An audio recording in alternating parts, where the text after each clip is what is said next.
Good afternoon. This is the Board of County Commissioners meeting. It is Tuesday, September 12th, 2023. It is 2:02 p.m. and I'm calling this meeting to order. I'm Carolina Mejia. I'm the chair of the board. To my right is Vice Chair Ty Menser. To my left is Commissioner Gary Edwards. Also in the boardroom, we have County Manager Ramiro Chavez, as well as Assistant County Manager Robin Campbell and Assistant County Manager Rob Gelder. And Clerk of the Board, Jamie Caldwell. We'll start our meeting today with the Pledge of Allegiance to be led by Commissioner Edwards. Please join me, if you would. I pledge allegiance to the flag of the United States of America and to the republic for which it stands, one nation, under God, indivisible, with liberty and justice for all. Thank you very much. Thank you. Next, Vice Chair Menser, would you like to do a land acknowledgement, sir? Thank you, Madam Chair. We would also like to start today with the land acknowledgement. We would like to acknowledge and thank the Indigenous Salish peoples whose elders and ancestors have lived on and cared for the land and waterways of this county since time immemorial, and who still inhabit the area today, specifically the Squaxin Island, Nisqually, and Chehalis people, our sovereign tribal partners. Truth and acknowledgement are critical to building mutual respect and connection across all barriers of heritage and difference. The purpose of this acknowledgement is to disrupt ongoing erasure of injustices done and remember history as a stepping stone towards healing. Thank you. Next is the approval of the Tuesday, September 12th, 2023 agenda. Is there an item commissioners would like to remove? There were no updates since this morning at agenda setting. No, ma'am. Okay, is there a motion? I move to approve the proposed agenda for Tuesday, September 12th, 2023. Second? It's been moved and seconded. Any discussion? No, ma'am. I'll call for the vote. Commissioner Edwards? Aye. Commissioner Menser? Aye. Commissioner Mejia? Aye. We have a presentation today, and it's National Hispanic Heritage Month proclamation. So we've got several guests here with us today. The ones that I was in contact with specifically were some staff over at the Office of Hispanic Affairs, and I think you had a couple as well, Commissioner Mejia. Yes, and so thank you all so much for coming. We have Maria Sigüenza, who's the Executive Director for the Governor's Office of Hispanic Affairs. And we also have Diana Torres, who is the current president of the Hispanic Roundtable of Thurston County. And we have also Kindra Galvan, who's the acting executive director for Cielo.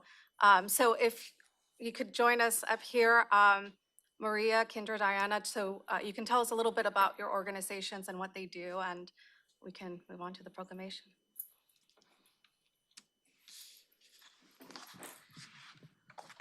Can you all hear me? Okay. Hi, everybody. Thanks for having me today. Maria Sigüenza, I'm the director for the Commission on Hispanic Affairs. We're a small state agency under the purview of Governor Inslee, and we're honored to be here today. I have one of my teammates, Cynthia Tamayo, who's our Chief of Policy and Operations of the Commission. And since last year, we've had wonderful growth so that we can better represent the 13.1% Latinos in Washington state. We do policy advisory work with the governor, the state agencies, and the legislature. And most importantly, I want to set some time aside so that we can hear about Cielo and the Hispanic Roundtable that do work directly in our communities. Thank you. Thank you, Maria. Hi, everybody. It's a pleasure to be here. Would you pull it down? Okay, cool. Yeah, I'm short. Thank you for having us here as a Cielo representative. My name is Kindra Galan, and I also have my teammates, our community navigator, Diana Torres, and then also Mireya Sonora, who's our education coordinator here. Some of the work that we're doing right now, we provide services to the Latinx, and I also emphasize on the indigenous communities of Latin America. Those are the two focus groups that we provide services to in Mason, Thurston, and Lewis County. Majority of our Mason community is of indigenous descent, so they still speak Mam and Cancoval, which are two indigenous languages in Guatemala, since they have a big population in Mason County. We also serve other folks who speak other indigenous languages, but those are the two that we have focused on since we have staff that speak those languages. We provide services in education. Our three different programs are the Education Semillas, Community Pathways, and also Proyecto Esperanza, where we provide support to victims of crime, as well meeting people's educational goal, if that's through English classes or other educational resources they might need. And through our community pathways, we provide referrals and information to those who might need to learn how to navigate the systems that are in place.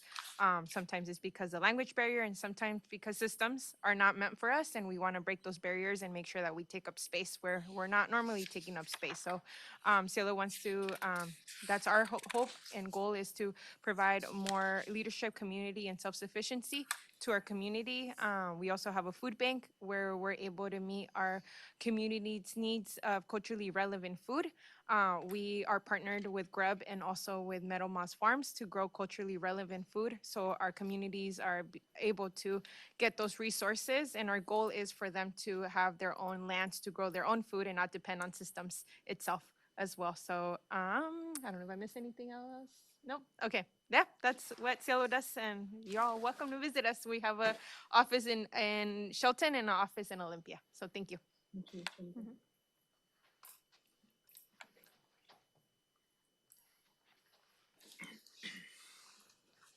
Thank you for being patient. Let's see if this actually works. I'm a little bit shorter than everybody else. Hi all, I am Diana Torres, and I work with Equity Institute as well as Comunicativo, and I am the president of Hispanic Roundtable of South Sound. So Hispanic Roundtable of South Sound really works with a lot of the youth in the 5 counties, Thurston County being one of them. So mark your calendars for a couple of dates. Everybody have your phones out, or if you're allowed to, jot it down. November 17th at Centralia College, we are doing this year's 21st annual Latino Youth Summit. So we focus a full day with the college partnership to introduce Latino students across the 5 counties and high schools on how they can identify a pathway into secondary education, whether that be a trades, a traditional college, as well as support for and access to mentors that they wouldn't normally have. So navigating financial aid, grants, just college life in general, right? That's a whole foreign environment and world to them. So helping them connect to resources that can help them kind of bridge that gap in between those two worlds. Our work with, we work with Cielo more recently, providing backpacks to kids in the community, as well as with Equity Institute, we are launching a 200 person survey in Lewis County. It'll probably extend out to Latino Indigenous community members of Mason and Thurston County. It's surrounded around mental health and launching a campaign around what we can do using Indigenous and cultural traditional modes of helping elevate positive mental health. So that's a little bit about what's going on in the community. There's also another feature around feminista frequencies that's happening on Saturday, the 23rd of this month at the Washington State History Museum in Tacoma. So 5:30 to 7 p.m. And it's just a highlight about grassroots organizations like Cielo, Equity Institute, some others that are PCIS in Pacific County. It's a lot of grassroots organizations that are working directly with the Latinos and essentially being bridges in between these two cultures. I think that that's a beautiful thing. I commend the commission, the Hispanic Commission, because they definitely are highlighting individuals like myself, Kendra, the other Diana Torres, there's 2 of us, that are really, we get to be these cultural bridges, right? We grew up being these individuals that lived in between 2 cultures. So same way that we celebrate biliteracy and multilingual individuals, I think it's important to highlight those individuals that grew up being bicultural, multicultural, and that we can navigate multiple cultures and kind of build those bridges in between them. So that's a summary of me and kind of the umbrella of things that we got going on with Hispanic Roundtable and other organizations. Thank you so much.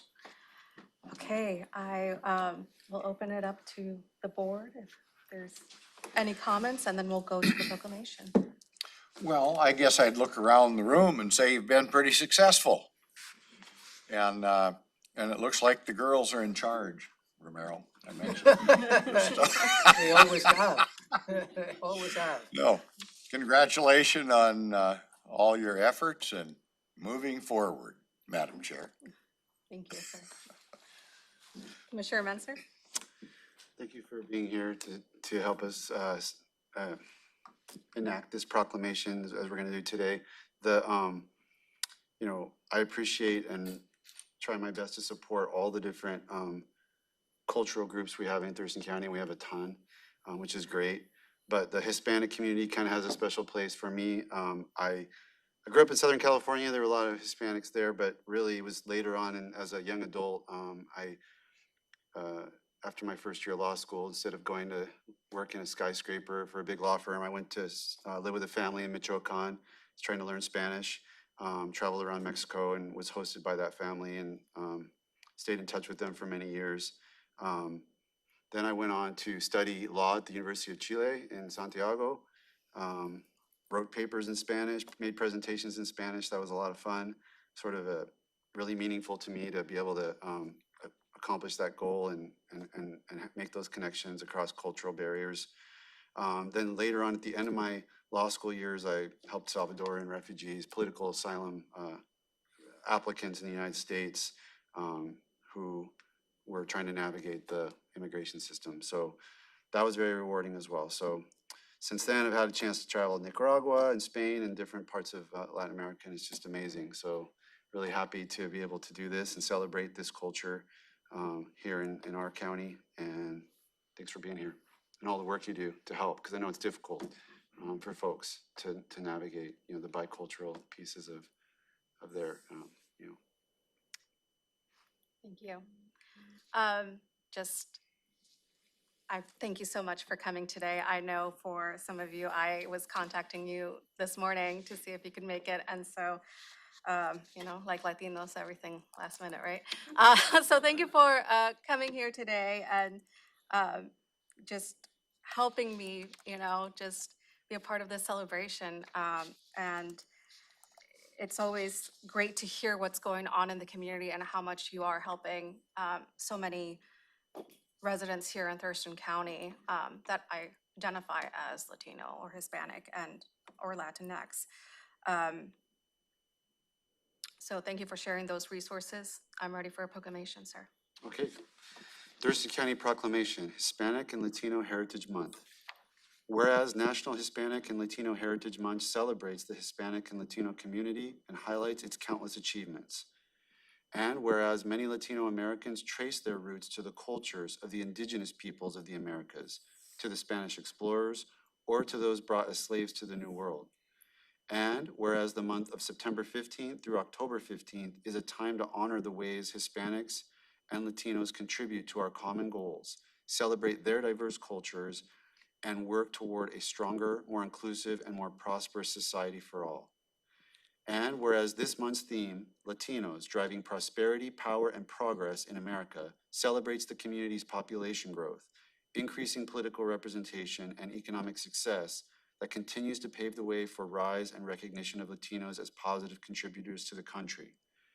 And whereas Hispanics and Latino Americans have enhanced and shaped our national character with centuries-old traditions that reflect the multi-ethnic and multicultural customs of their communities, while adding their own distinct and dynamic perspectives to the story of our country. And whereas Hispanic and Latino Americans represent a significant and fast-growing demographic of Thurston County, and we honor the invaluable ways they strengthen our community. Now, therefore, be it resolved, the Board of Thurston County Commissioners hereby proclaims September 15th through October 15th as Hispanic and Latino Heritage Month in Thurston County, and urges residents to join us in celebrating the great contributions of Hispanic and Latino Americans, adopted this 12th day of September 2023 by the Board of County Commissioners.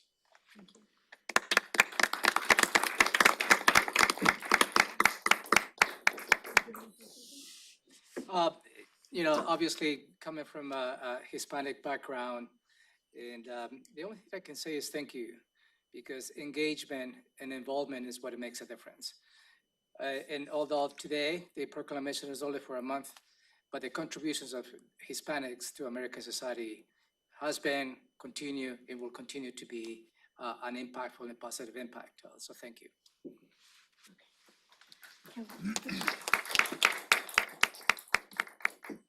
You'll come up for a picture?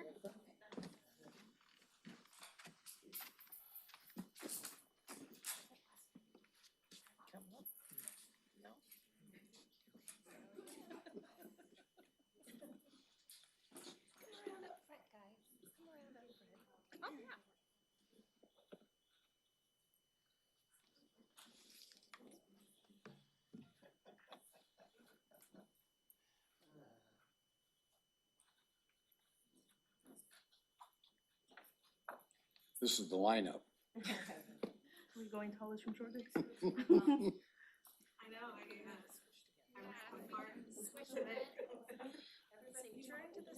Are you gonna be able to get this long of a line in here? Closer and closer, we gotta be friendly.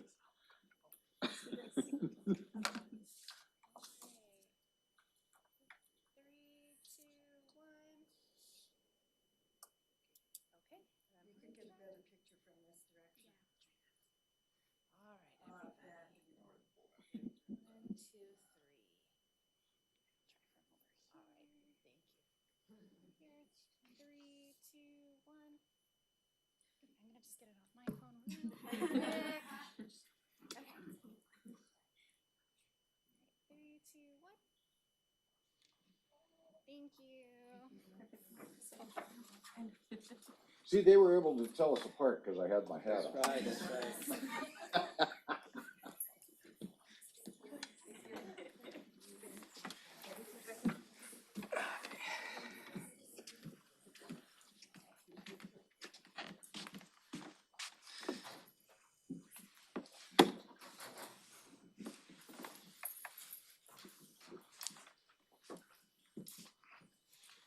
Okay.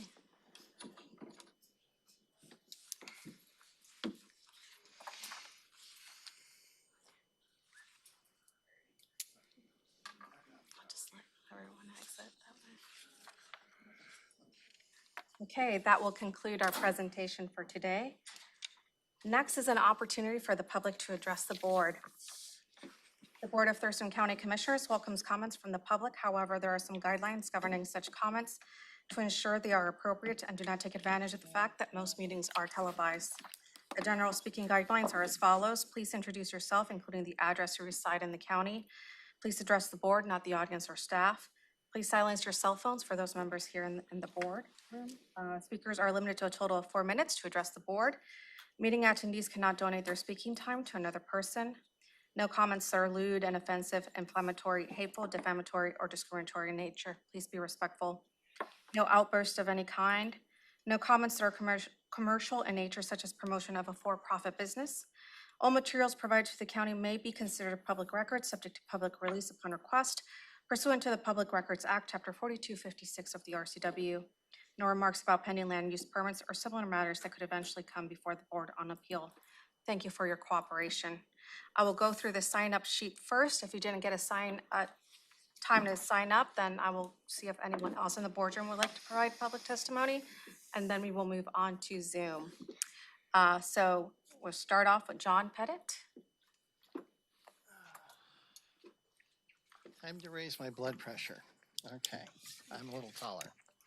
My name is John Pettit. I live on Rich Road on the Deschutes River, and I am a property taxpayer. I'm going to start out here by, first of all, there's several different topics I want to address. And one of great concern to me is the county's current position of withholding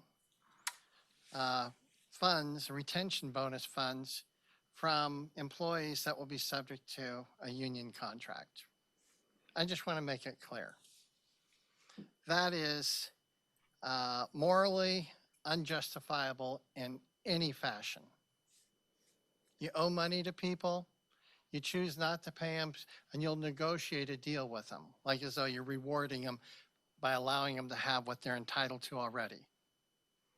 It's morally unjustifiable, and the parties participating in doing it is the commissioners and whomever you may have, not negotiating with dignity with the staff that Thurston County has. I mean, I appreciate proclamations. I think proclamations are a means to perhaps give a little kudos. I mean, I know the commissioners want to use that TV time so they can bolster their public opinion. So they make proclamations to award different groups and people.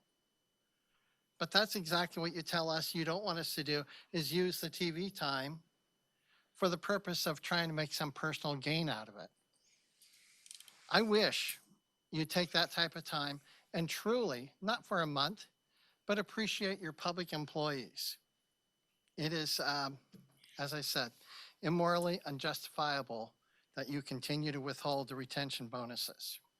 So my next topic is, of course, is a little bit of an ongoing one. I understand that a tax account, which happens to be from REIT, is still $880,000 in the negative.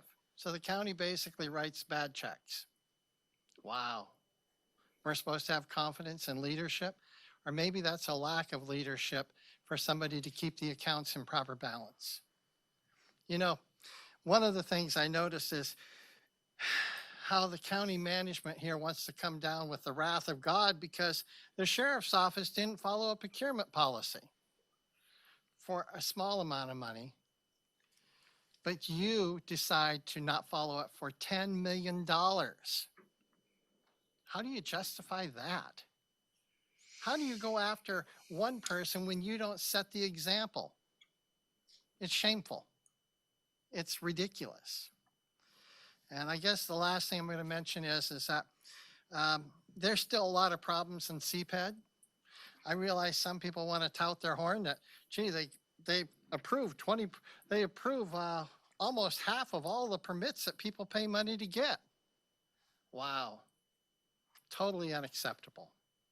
And what's part of the problem has to do with your techniques and processes that the Board of County Commissioners have implemented. So I'm hopeful. I have some suggestions which I may be passing on to other people to create and eliminate some of the roadblocks that you have created and caused this backup and denied people their reasonable use of their property. I hope that maybe you can reach in and use a little critical thinking and let's get some things fixed. Or if it doesn't work, maybe you don't need to be here. Thank you. Thank you. Next is Vicky Lee. Thank you. I'm Vicki Lee. Nice to see you. I live at 5108 71st Way Northeast, Olympia. The founders of the United States and of the state of Washington knew that the government needed to be restricted. So they restricted it by constitution and to the laws as well. The government is empowered by the citizenry. But government overreach occurs, and a culture that government rules rather than serves the people with the citizens exists. The last time I was here, I provided a short list of suggestions to improve administration and to change the culture of the planning department, where, as you heard, only about 50% of the permit applications are being approved. Why only 50%? I don't know. Are people dropping out? Or whatever is happening is not, it's not a good number. This is not acceptable. So I bring the list to you again of all of my suggestions. One is to have a checklist for each of the departments. Each item I will add to that list by saying each item on the checklist should and must identify the specific RCW and the specific ordinance, both, not a generalized one, but specific. My husband, during the course of our quest for a permit, asked and was asked for the authorization, the RCW and the ordinance, and he was greeted with, "What do you have to hide?" That's not terribly acceptable, is it? I asked for a specific section, and I was given a very, very generalized RCW and ordinances. Of course, I know how to do research, and I found it. After the research, it was clear that there was no authority for a requirement that is still yet being demanded. Your motto includes in the mission statement that there be transparency and accountability, and I urge you to do that. I urge you to use all of the power you have. Talk to people, talk to staff, Have your staff fully educated, not only in the rules, but in the law. Help people. I reviewed all of the recent decisions of the hearing officer. All but one could have been handled in-house and solved. That is a sad statement because you're causing people pain and money and money and money and money to accomplish something that they should not need to have to do. Please change the culture. Thank you. Do you have any questions of me? Because you should ask questions. We do That not is not a ask questions and questions. answer. This is your testimony. Thank you. You should have a question and answer. Thank you. Thank you. Next is Terry Ballard.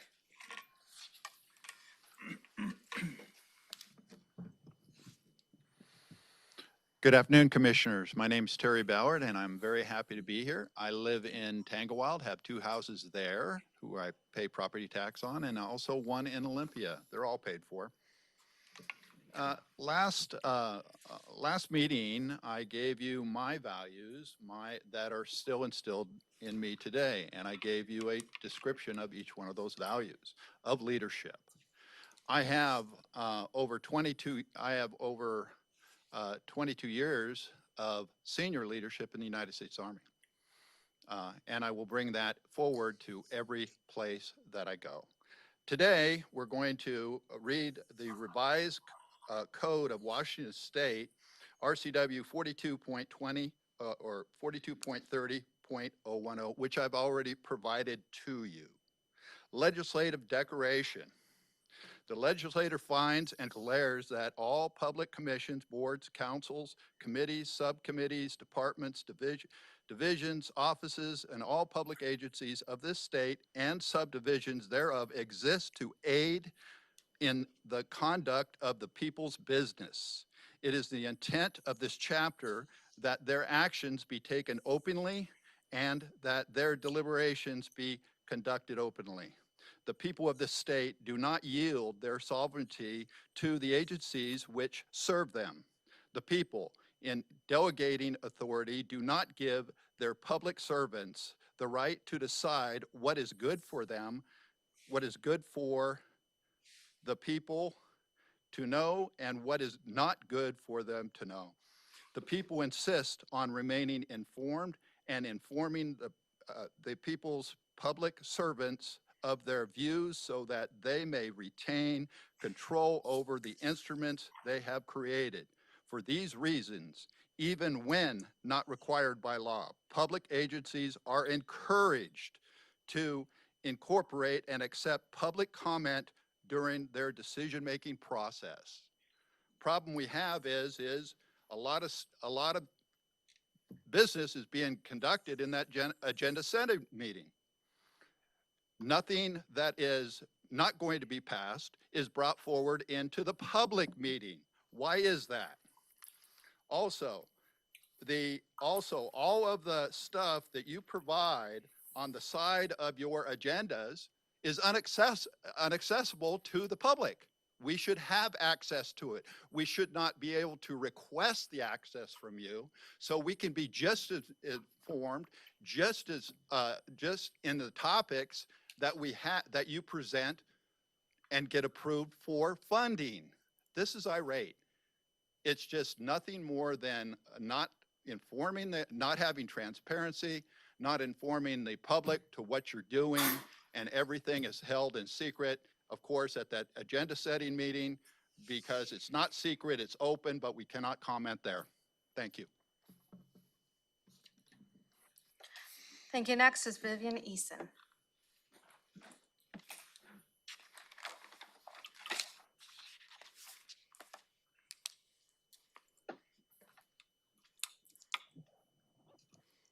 I'm Vivian Neeson. I live on Albany Place in Rochester, Washington. And I just wanted to talk a little bit about the long-term ag that work that you guys are doing right now. I came to the open house that was held here at the 3000 building, right? Atrium. And what I noticed is very few people came in. It was just out in the lobby with maps and such. There really wasn't a lot of presentation. Most everything we were referred to look on the website. And just a reminder that, I did outreach for 15 years in the county, and we should use all forms of communication with the public. And a lot of farmers, a lot of ag people, knowing because my significant other is a farmer, and you're not going to get him to go to a website to look up stuff. So he's out on his tractor most of the time. But just to encourage you, I know at some point you decided not to use Nextdoor. We use Nextdoor a lot in unincorporated Thurston County, and more other departments are using Nextdoor, and I think the county commissioner should look into that also.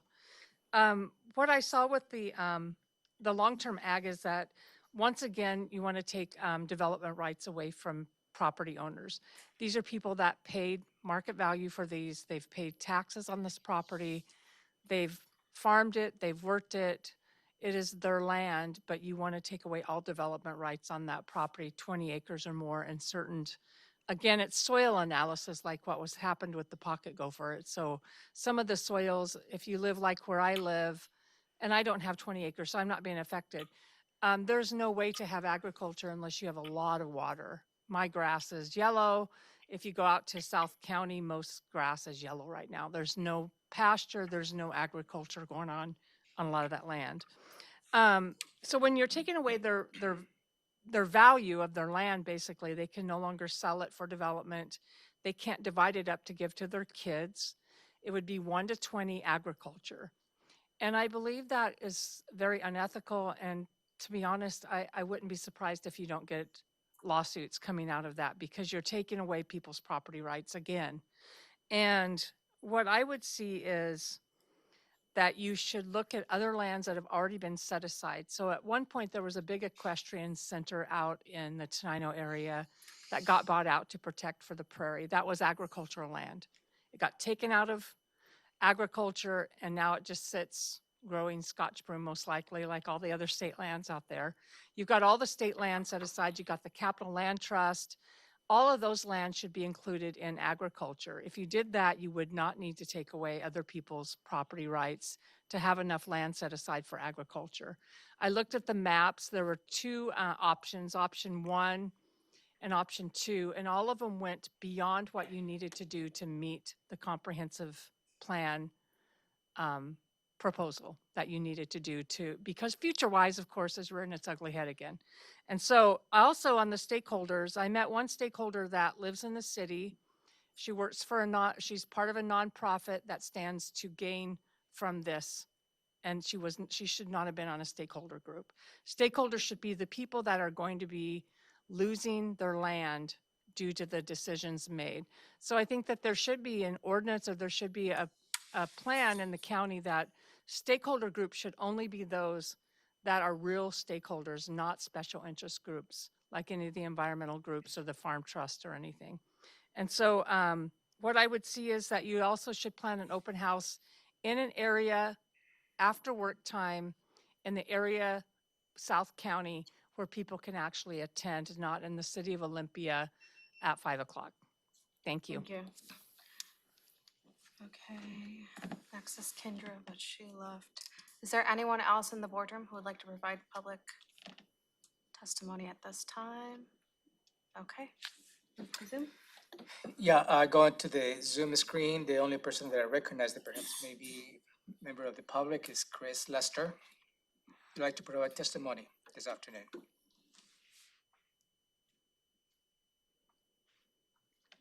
Chris Lester? That will conclude public testimony, Madam Chair. Thank you. Okay, next is county manager's update. I have no updates for you today. Thank you. Any questions for the county manager? I don't- Okay, moving on to consent items A through B. Would commissioners like to remove any items on the consent agenda? no, ma'am. Okay, is there a motion? I move to approve consent items 3A and 3B. Second? So moved and seconded. I'll call for the vote. Commissioner Everett? Aye. Commissioner Menzer? Commissioner Mejia? Aye. Moving on to department items, community planning and economic development, item 4A is to set a public hearing for the City of Yelm and Thurston County Joint Plan Update, and Amelia Schwartz, Associate Planner, will present this item.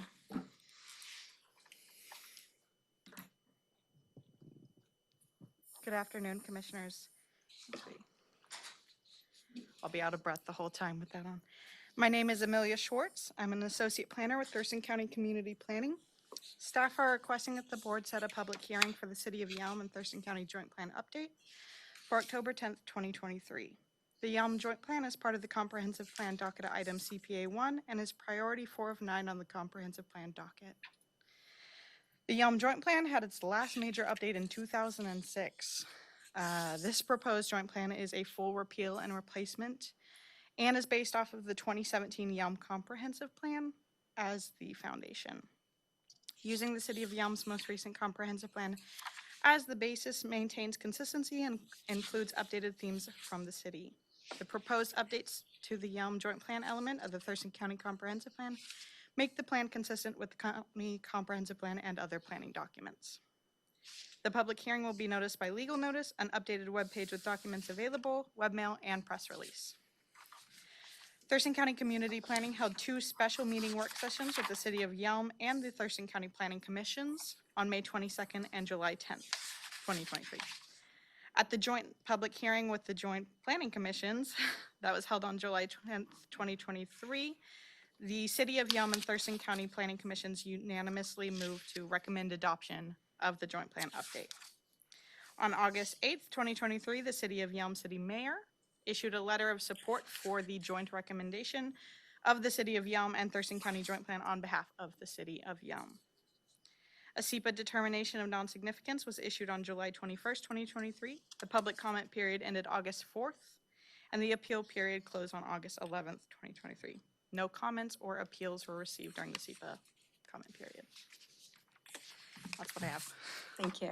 Questions, Commissioner Edwards? No questions, thank you. Questions, Commissioner Menzer? No questions for me. I'm ready for a motion. I move to set a public hearing for Tuesday, October 10th, 2023 at 3:30 p.m. or as soon thereafter as the matter may be heard at 3000 Pacific Avenue, Room 110, to take public comment on the Yelm Joint Plan Update. Second. It's been moved and seconded. Any discussion? No, ma'am. I'll call for the vote. Commissioner Edwards? Aye. Commissioner Menzer?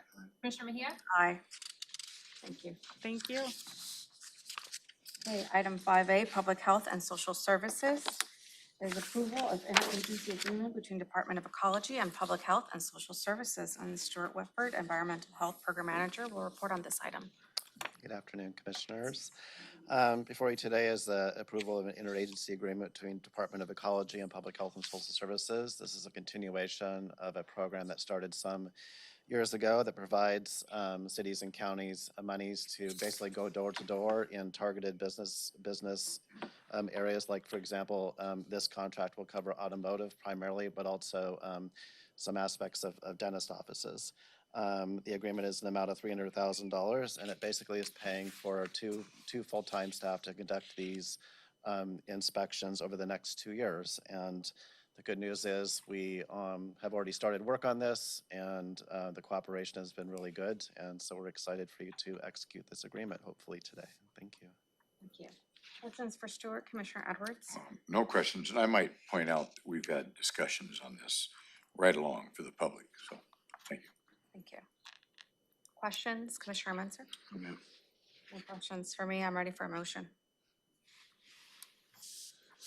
I move to approve an interlocal agreement with the Department of Ecology for the period of July 1st, 2023 to June 30th, 2025 to provide pollution prevention assistance specialists for the amount of $300,000 and authorize the Director of Public Health and Social Services to sign the agreement and any amendments not to exceed 10%.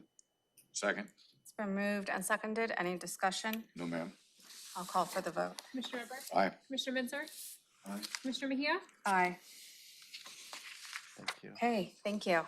Item 5B is the Affordable Housing Awards, and Thomas Webster, our Senior Program Manager, will report on this item. Tom? Good afternoon, Commissioners.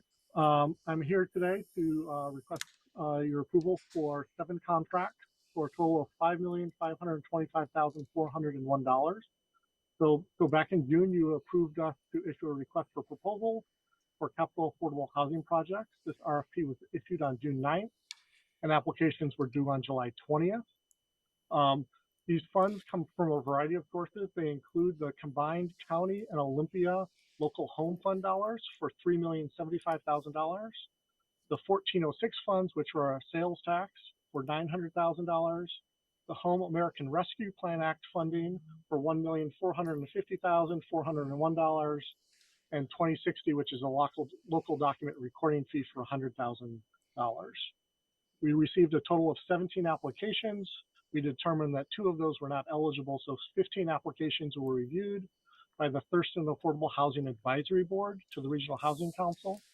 That board reviewed and scored the applications and made recommendations to the Regional Housing Council. The RHC reviewed those recommendations and unanimously voted to move those forward for your consideration.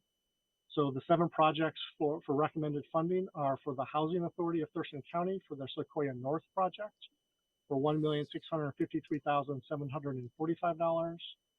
For South Puget Sound Habitat for Humanity for their Tulichan Townhomes Phase 2 for $504,600. For Homes First, so purchase an affordable housing house for $300,000. For the Rochester Organization of Families for rental assistance for $16,000.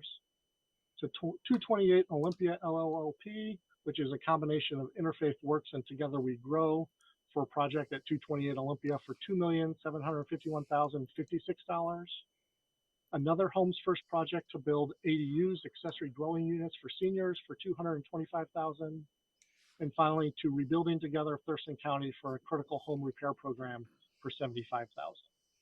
All in total, we expect these funds to create 137 new units of affordable housing in our community. With that, I'm happy to answer any questions. Questions? Commissioner Edwards. Tom, have we placed any policy in place that when giving out these millions of tax dollars, that we try to prioritize our service to those individuals from Thurston County that have been, prior to them falling on hard times, for an example, may have been paying these taxes that generated this funding? Have we got a policy in place that helps us prioritize to serve them first because they were the taxpayers that contributed? Yeah, thank you, Commissioner. So the ordinance that established the local home fund or these other funding sources do not set that policy in terms of that requirement. So there's no existing policy that requires that for folks to be residents of Thurston County for a certain period of time. I will say that most of these, for example, the Homes First has a waiting list of folks from Thurston County. The Rochester Organizational Families also, I know, has a waiting list for rent assistance. Rebuilding Together is working with current homeowners in Thurston County, so those funds will certainly be going. And then we really rely on each organization to establish their policies for how they prioritize who receives ultimately the housing for these programs. So we look to these agencies to implement their programs based on the policies they have established. Okay, thank you. But in reality, we don't have it in writing exactly how we might disperse this tax money. But I want to commend you and your staff for all the hard work you do to help these folks that are less fortunate than the rest of us. But I just want to tell you that you are appreciated. Thank you. Great. Thank you, sir. Thank you. Questions, Commissioner Menser? No questions. Okay, I'm ready for a motion.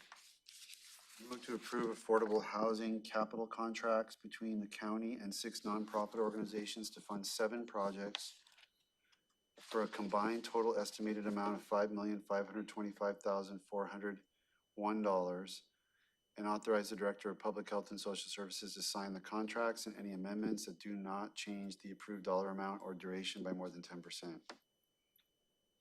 I'll second. It's been moved and seconded. Any discussion? Yes, ma'am.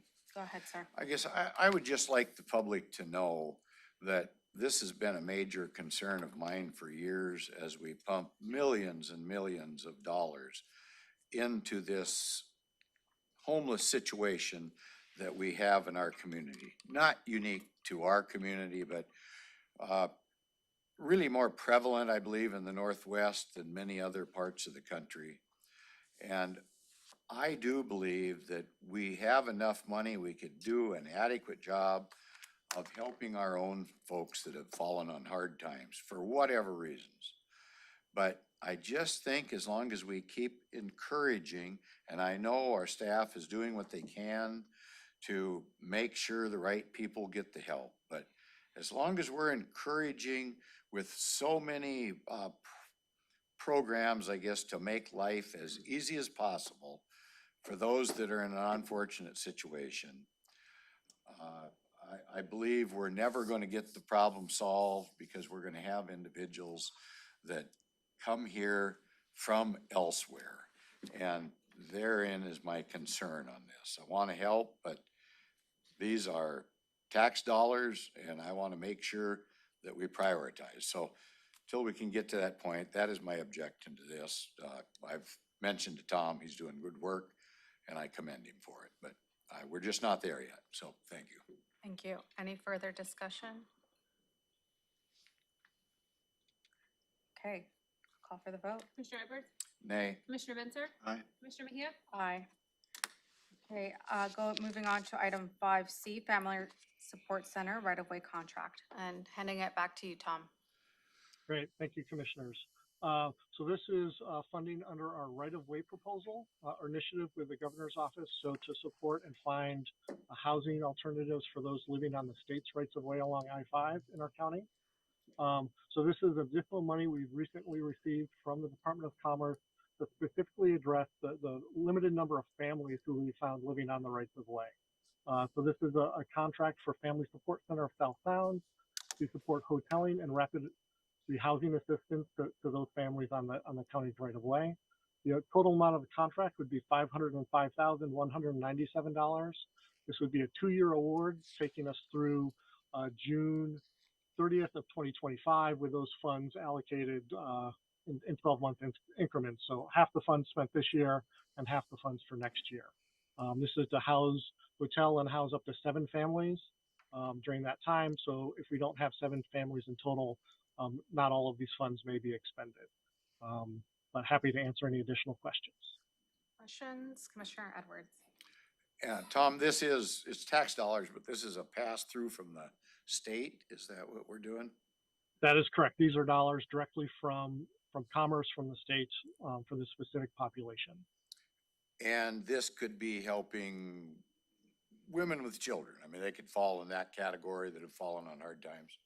That is correct. These are for families that have children, and so our other housing options under the right-of-way initiative, the Maple Court and the Franz Anderson Tiny Home Village, are not appropriate or not set up for families with children. And so this is providing an option, a housing option for those families that are not appropriate for Maple Court or Franz Anderson. Thank you. Thank you. Questions, Commissioner Menzer? No. Okay, I'm ready for a motion. Move to approve contract between county and Family Support Center to fund hoteling of families eligible for assistance under the right-of-way initiative for the amount of $505,197, and authorize the Director of Public Health and Social Services to sign the contracts and any amendments that do not change the approved dollar amount or duration by more than 10%. Second? It's been moved and seconded. Any discussion? No, ma'am. I'll call for the vote. Commissioner Edwards? Aye. Commissioner Menzer? Commissioner Mejia? Aye. Okay. Thank you, Tom. Moving on to Sheriff's Office. I know the sheriff has been patiently waiting. Item 6A is to waive competitive bidding requirements for harassment training contract for the Sheriff's Office. Ruben, are you presenting this item or is the sheriff? Okay.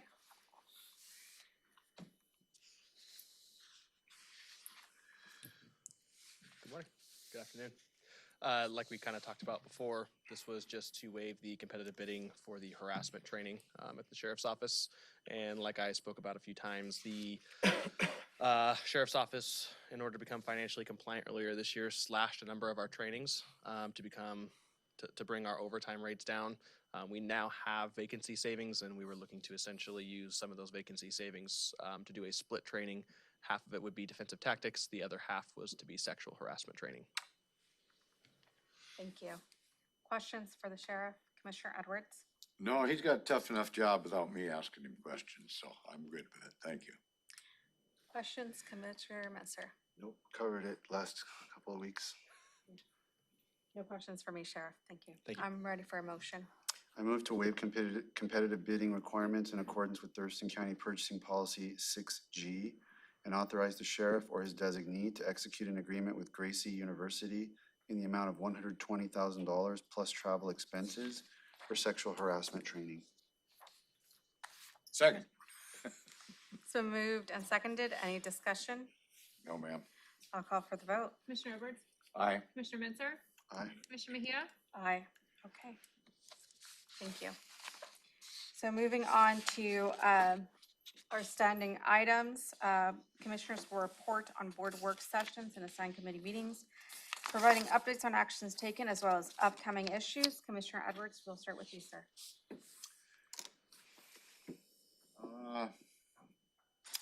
I think I'm going to give one substantial report. We did the Fair Board, Regional Planning Council, American Legion with my seatmates, I might add. First responders picnic in Tenino. A lot of time spent on ag lands and soil definitions and constituent contacts with permit fees and delays.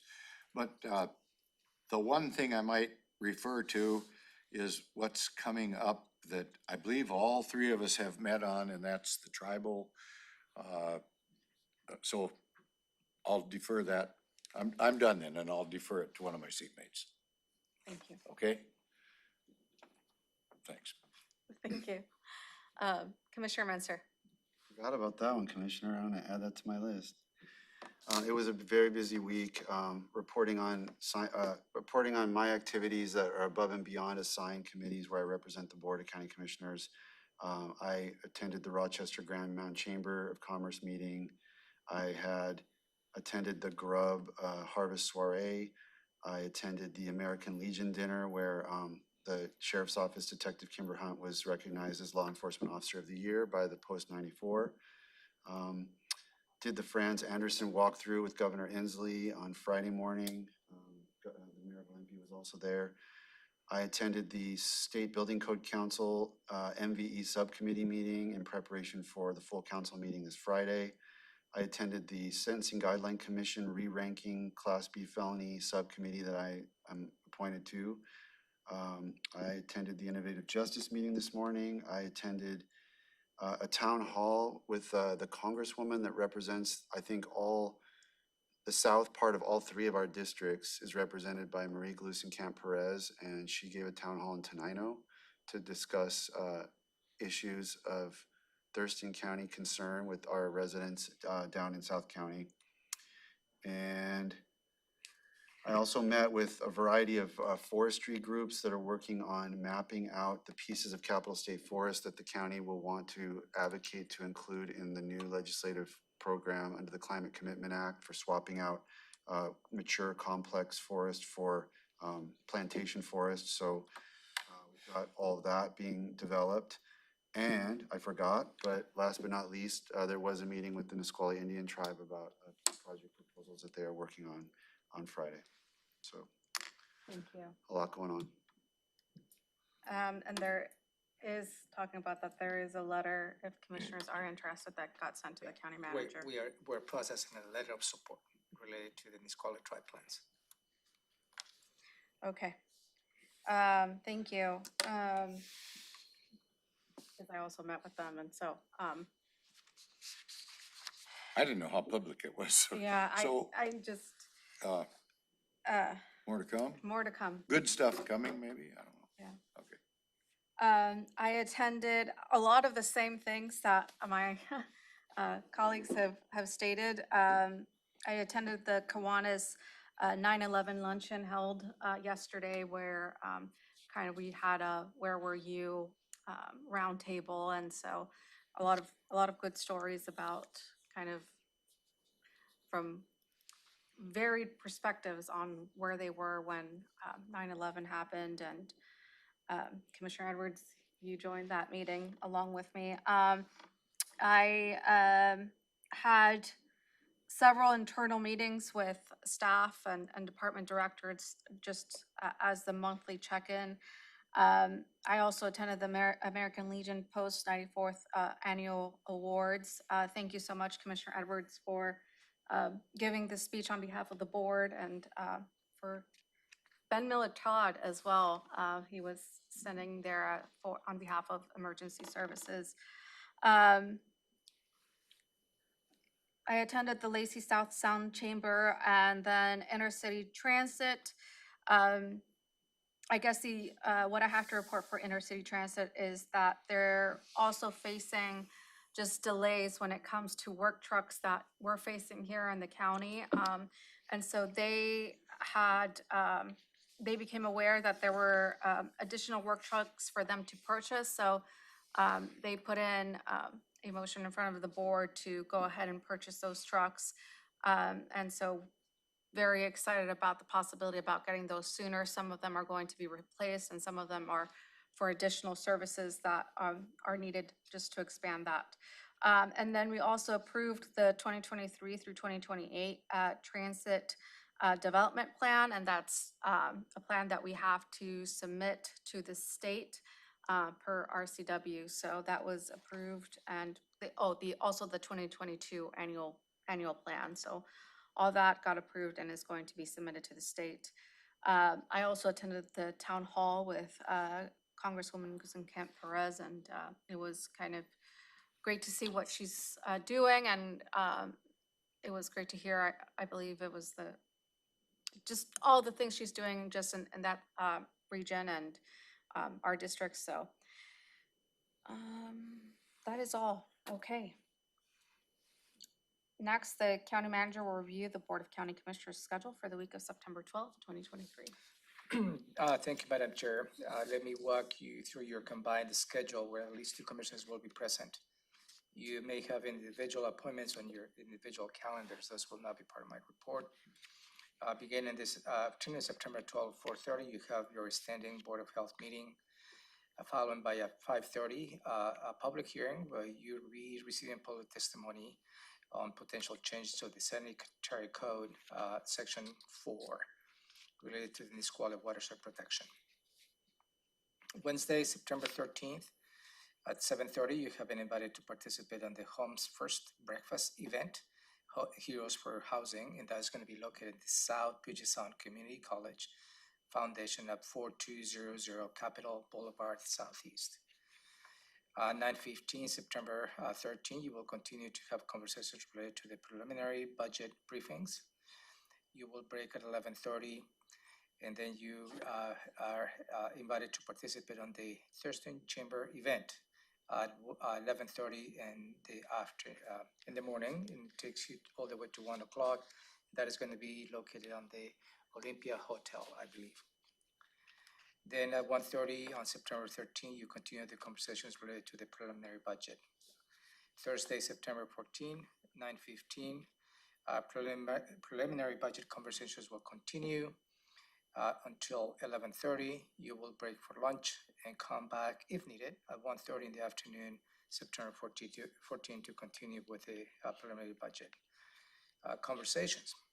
By the way, all the conversations, all the briefings that you received this week related to the budget does not require an action by the board. It's just informational at this point. It's just the beginning of the process in preparation of the 2024-2025 biennial budget.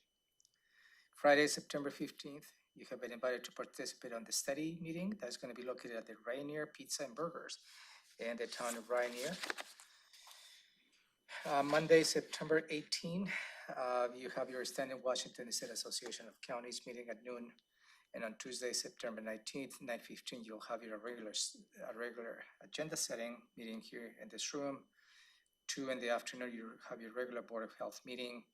And you have in the afternoon 2 public hearings, one related to the Grand Mount Sub-Area Plan at 3:30. And soon thereafter, you have the next public hearing related to the proposed ordinance amending Chapter 2.04 as it relates to the Planning Commission. And that is all I have for you. Thank you. Any questions? Questions? No questions, ma'am. And I just want to clarify, Commissioner Edwards, you'll be attending the study meeting, correct? And I will do the briefing for the Thank you so, issue. thank you so much. I will be presenting with the Thurston Chamber, so thank you so much for splitting that. Okay, that was. So since study is not, will only be attended by one commissioner. We can just keep it on, it's a regular standing meeting. Okay. Great, just,